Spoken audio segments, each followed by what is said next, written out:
Hello. तो मैं आप सभी को अपने यूट्यूब चैनल में स्वागत करता हूं। आज हम लोग सीखेंगे एक रीजनिंग पार्ट्स जो कि बहुत यूज़फुल है। जैसा कि आप स्क्रीन में देख रहे हैं वो ध्यान दीजिए। आपको ये साफ दिख रहा है कि इसमें एक लॉजिक है। एक सर्टेन कोड क्वेश्चन पूछा है। एक सर्टेन कोड लैंग्वेज में अगर फाइंड डेबिकल कार्ड और हीरो को इस तरह से लिखा जाता है, ruler furious serious right is return as ऐसे, और fix love dance spot is return as ऐसे। तो हमको क्वेश्चन दिया गया है कि फ्यूरियस को फिर मेरा ये क्या ऑप्शन होगा।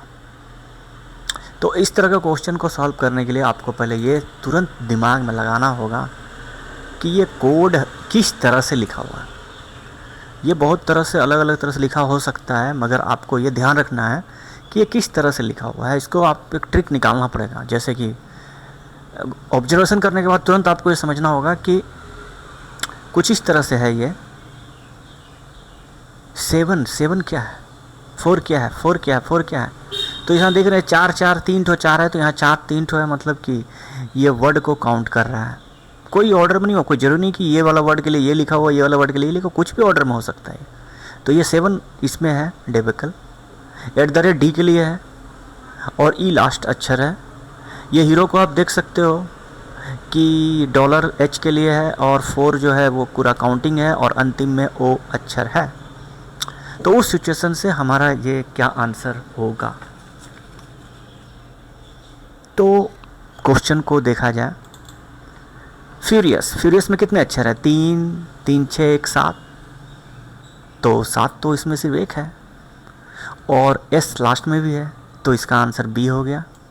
You just got the answer B, no problem. Second question, the code for the word white is. White के लिए क्या कोड होगा? लास्ट में ई है, ई 2 में है और 5 अक्षर 2 में है, नहीं है, एक है सिर्फ, और कोड है आगे। तो ये श्योर है कि ये सी होगा।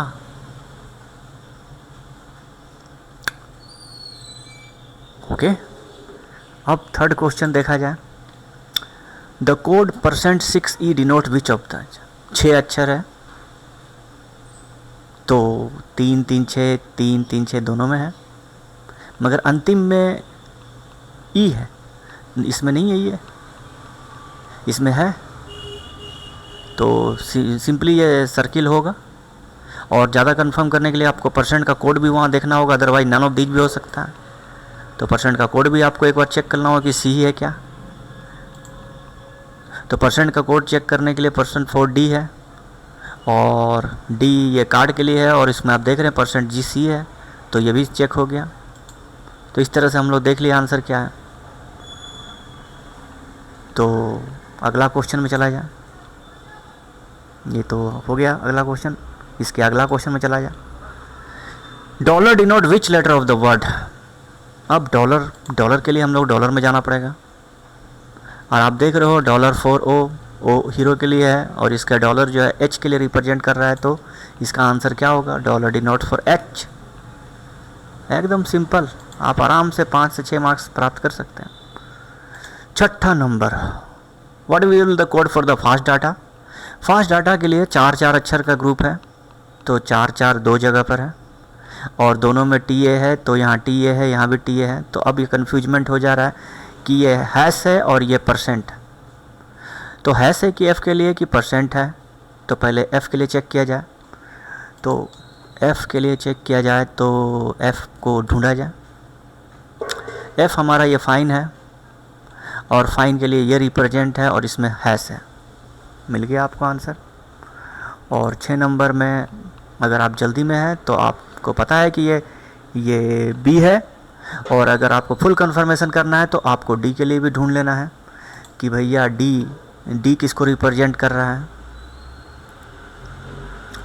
तो D के लिए हीरो है, और हीरो के लिए $साइन रिप्रेजेंट कर रहा है। तो $साइन रिप्रेजेंट कर रहा है, तो 6 नंबर में आप साथ देख सकते हो कि कौन किसको रिप्रेजेंट कर रहा है।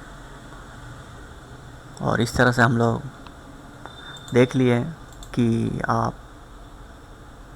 डी के लिए कौन अच्छा रिप्रेजेंट होगा, एक बार और अच्छी तरह समझ लीजिए। तो डी से स्टार्ट हो रहा है डेबिकल, और डेबिकल में आपको पता है @ है यहाँ पर, तो नो प्रॉब्लम। आप देख सकते हो कि ये जो फर्स्ट डाटा है उसके लिए @ है और ये कंफर्म आंसर है। तो इस तरह से, इस तरह का कोडिंग वाले क्वेश्चन को आप बहुत ही दिमाग से हैंडल कर सकते हैं और फुल मार्क्स प्राप्त कर सकते हैं इस BOPO में, और बैंकिंग के कोई भी एग्ज़ाम में आ सकता है, और ज़रूरत पड़ने पर कुछ और भी तरह के एग्जामिनेशन में आ सकते हैं। इस तरह के क्वेश्चन को आपको हैंडल करने का फुल आइडिया होना चाहिए, और आप देख सकते हैं कि आपको ये ट्रिक पकड़ना होगा कि भैया ये जो कोडिंग है वो किस तरह के लैंग्वेज में लिखा हुआ है, 4 में है कि कोई और ट्रिक है, तो इसको आपको ध्यान रखना है।